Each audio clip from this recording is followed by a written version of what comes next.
విచారణకు పిలిచినా వస్తామని చెప్పినా ఇది మూడవసారి పిలవడం, 3 సార్లు కాదు 30 సార్లు పిలిచినా విచారణకు సహకరిస్తాం. మా మీద కేసులు బనాయించి మమ్మల్ని ఇబ్బంది పెట్టి కమిషన్లు వేసి మమ్మల్ని ఏదో ఇబ్బంది పెట్టినంత మాత్రాన, వేధించినంత మాత్రాన ప్రజల తరపున ప్రశ్నించడం బంద్ చేస్తామనుకుంటే అది కాంగ్రెస్ ప్రభుత్వం యొక్క అవివేకం, అజ్ఞానం అవుతుంది తప్ప ఇంకోటి కానే కాదు. పెద్దలు కేసీఆర్ గారిని, పెద్దలు హరీష్ రావు గారిని కాళేశ్వరం కమిషన్ ముందు కూర్చోబెట్టి మీరు పైశాచికానందం పొందొచ్చు.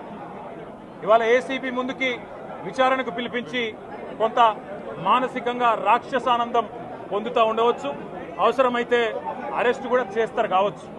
కానీ ఒకటి పక్క, తెలంగాణ కోసం గతంలోనే జైలుకు పోయి వచ్చిన వాళ్ళం. హైదరాబాద్ బ్రాండ్ ఇమేజ్ను పెంచే ప్రయత్నంలో భాగంగా హైదరాబాద్ బ్రాండ్ని కాపాడే క్రమంలో తీసుకున్న ఒక నిర్ణయం వల్ల మళ్ళీ జైలుకు పోవాల్సి వచ్చినా భయపడేది లేదు. ఒకసారి కాదు 100 సార్లు అయినా జైలుకు పోతాం, కానీ వదిలిపెట్టాం కాంగ్రెస్ ప్రభుత్వాన్ని, కాంగ్రెస్ పార్టీని. మీరిచ్చిన 420 హామీలు, మీరిచ్చిన దొంగ 6 గ్యారంటీలు, మీరిచ్చిన డిక్లరేషన్లు ఇవాళ మీరు లోకల్ బాడీ ఎన్నికలకు సిద్ధమవుతా ఉన్నారని చెప్పి వార్తలు వస్తూ ఉన్నాయి. రేవంత్ రెడ్డి గారు నిన్ను మొత్తం రాష్ట్రంలోని బీసీ వర్గాల ప్రజలందరూ గమనిస్తున్నారు.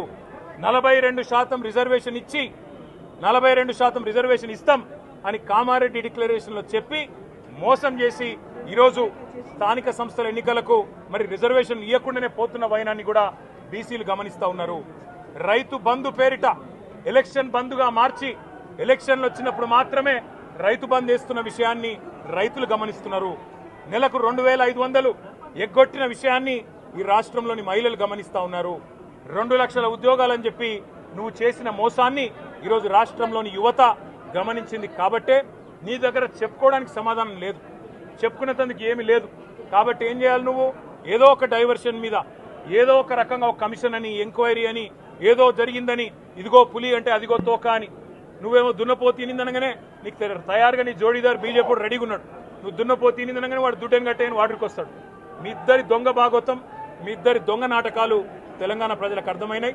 మేము మాత్రం వాళ్ళ పెడితే గిడితే ఒక వ్యక్తినో 2 వ్యక్తులను జైల్లో పెడతాం, కానీ లక్షలాది మంది కేసీఆర్ సైనికులను టచ్ చేసే ధైర్యం నీకు లేదు. తెలంగాణ ప్రజలకు రక్షణ కవచంలాగా ఆనాడు ఉన్నది టీఆర్ఎస్ఏ, ఈ రోజు ఉండేది బీఆర్ఎస్ఏ, రేపటికి కూడా స్వీయ రాజకీయ అస్తిత్వమే శ్రీరామ రక్ష అనే విధంగా ముందుకు పోతాం. నువ్వు ఒక్కసారి కాదు 100 సార్లు పిలిచినా వస్తా, 100 సార్లు నిజమే చెప్తా. నువ్వు లై డిటెక్టర్ పరీక్షకు నీకు దమ్ముంటే నువ్వు మగాడివైతే రా, రాష్ట్ర ప్రజలందరూ చూస్తుండగా లై డిటెక్టర్ కూడా రెడీ. నువ్వు ఒక కేసు కాదు ఇంకో 1000 కేసులు పెట్టినా మేము ప్రశ్నించడం బంద్ చేయం, కొట్లాడడం బంద్ చేయం, తెలంగాణ ప్రజల తరపున నిలదీయడం బంద్ చేయం. నువ్వు వేధింపులతో కేసులతో ఏదో సాధిస్తాననుకుంటే నువ్వు సాధించేదేమీ లేదు. అన్నిటికీ తెగించే కొట్లాటకు ముందుకొచ్చినాం, తప్పకుండా అన్ని ఎదుర్కొంటామని చెప్పి మీ అందరికి తెలియజేస్తాం.